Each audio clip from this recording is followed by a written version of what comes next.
certainly as we're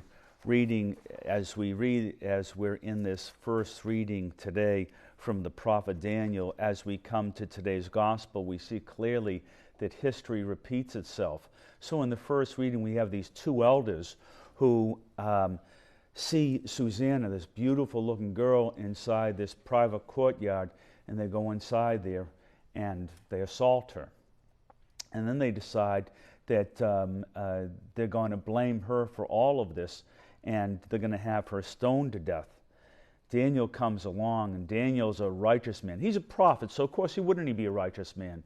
But Daniel, with the wisdom of God inside of him, goes off there and he foils their attempt to have her stoned.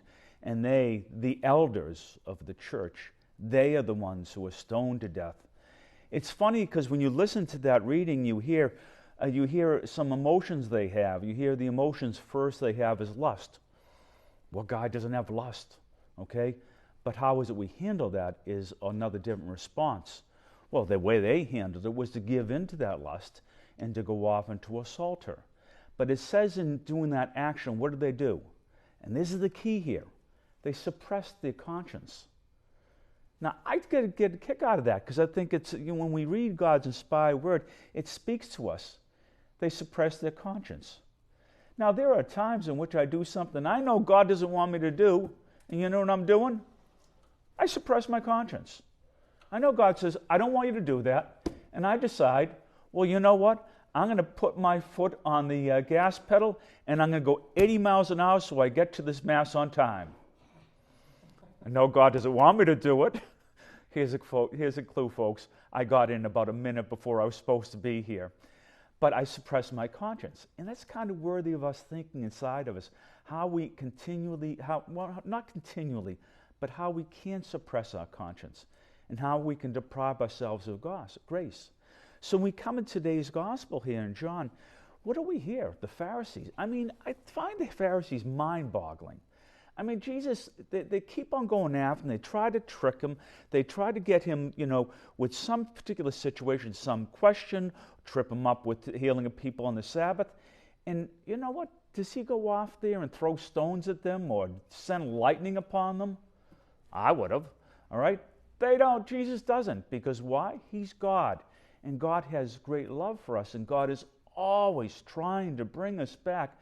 No matter how many times we get it wrong, God's always trying to bring us back through Jesus Christ, isn't he? And don't we hear this inside here? The Pharisees want to trip up Jesus by this particular situation of a woman who's caught in adultery.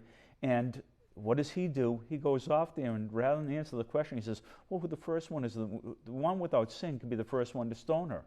He knew, of course, if they were good people, if there was some inkling of decency inside them, they would have to leave at that point. And they do leave at that point. But one would have thought when that happened, that was a pretty big thing, don't you think? What do you think when that happened?